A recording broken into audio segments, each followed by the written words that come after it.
What's up, YouTube? This is a girl with guns. I'm going to be reviewing two sets of Turtlebeach headsets today, the X12 and the X21. Alright, here we go. We've got the X12s right here. There's got a lot of padding in the ear cups and a lot of padding up here on top. A movable mic, and it's fully adjustable. You can bend it however you want. It fits on your head pretty good. See, that's a problem I always do. Instead of turning this and having the mic like that, I have a problem with constantly going like this, and then you look retarded. So that's the one thing I don't like about these. Also, another thing I don't like is because these are noise canceling ear cups, they play your chat back through your ears, so you can hear yourself, so you don't have to yell. And the thing I don't like about that is it comes through the headset a little too loud. So a lot of times, you know, if you're like me and you don't like to hear yourself talking through someone else's headset, you're going to have an issue with that. You have adjustable game chat and in-game sound along with a boost bass and a microphone mute, which is actually really nice. It's got an LED here color to let you know when you're on and off, so you don't have to actually look at it.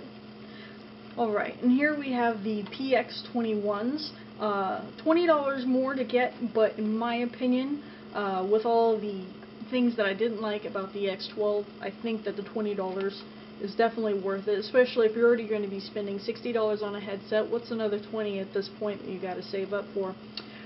Anyways, as you can see, they have less padding than the X12s. However, they are a lot more comfortable for the way that they're actually designed. They even have this nice little swivel to them, so when you put them around your neck when you're not playing, you can have them like this instead of having them up here and under your chin and all that stuff. They swivel like this. The X12s do not do that. Also, when you're putting these on, as before with the X12s, I had a problem with bending the mic. With these ones, it's a solid piece. So the whole thing, when you grab it, you pull it down, it's a solid piece, and you're not going to be bending it weird. However, it is very flexible. You can bend it any which way you would like. There is no windscreen, so sometimes people are going to hear you breathing. You're just going to have to adjust the mic away from your face a little bit for that. But it does also have noise canceling capabilities as well, so that you're not going to pick up background noise a whole lot. Some people complained that they could hear me hear my game through my mic. I just found that I just had to find the proper adjustment away from my face. And like the X12, the PX21 also has separate game and chat channel adjustments, as well as a boost adjustment on here as well. It's got this other thing that the X12 does not have, which is an expander, and what this does is it separates the channels from left to right so that it gives you a full sense of surround sound even when it's in stereo. But it works pretty well so that you'll hear, you know, if someone's coming up on your left side, you're going to hear it in your left ear cup versus the right ear cup, or both. It's very helpful, but one thing I did notice that when I do turn on this expander, it also creates a lot more white noise and hissing sound, which I didn't like, so I usually play with it off. Like the X12, it also has the mute mic indicator light to let you know if you're muted or not, and then also has a chat boost. Depending on how you have your volume of your chat in your game, it'll boost the volume of your chat. But once that boost goes on, you can't really control it, you just have to turn your chat down. Another thing some people say about these when their complaints was that the wiring is very thin. I find that the wiring is standard. I mean, it's not really thin at all, and in fact, the only way I can really see breaking this is just being rough with it or throwing it across the room. I mean, I don't really see how you can have an oopsie and accidentally pull this stuff out. It seems pretty sturdy. I mean, it is $80. I am going to be very careful with it because I don't want to have any oopsies. I have a couple kids, and you know, you just gotta take care of your stuff. But as far as like being rough and everything, I don't see how you're really gonna mess these things up. Alright, so how to hook these things up to your system. It's pretty straightforward. As they both work for the Xbox and the PlayStation 3, it's going to differ, and it's also going to depend on how you have your television.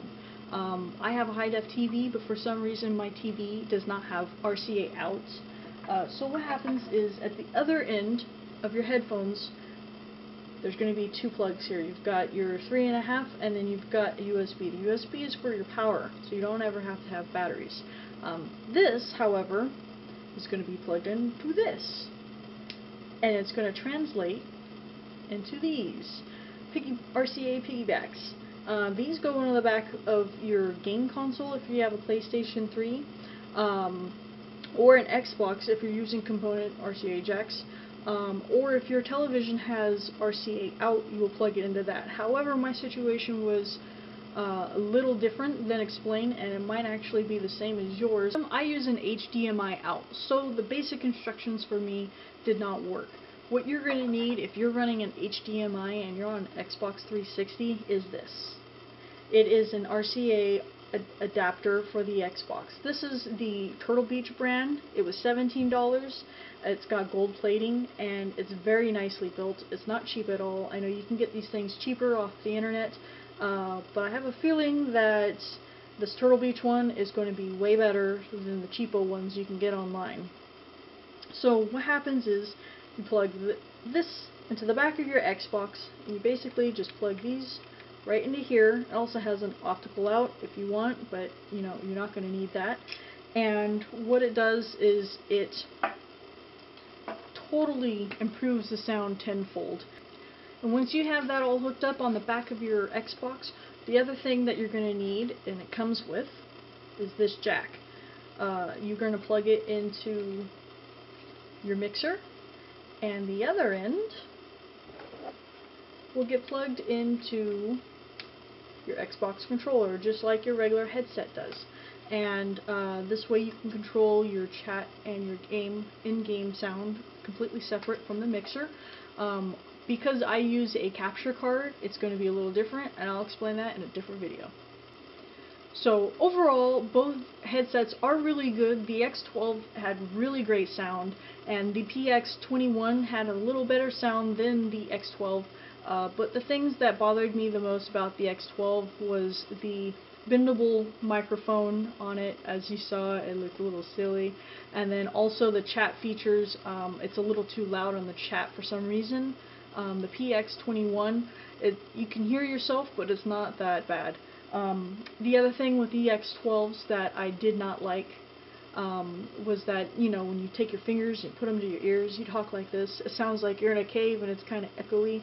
I got that kind of feeling whenever I talked because it was so loud, and it was very annoying. So if I had to choose, I would say save up an extra $20 and get the PX21s.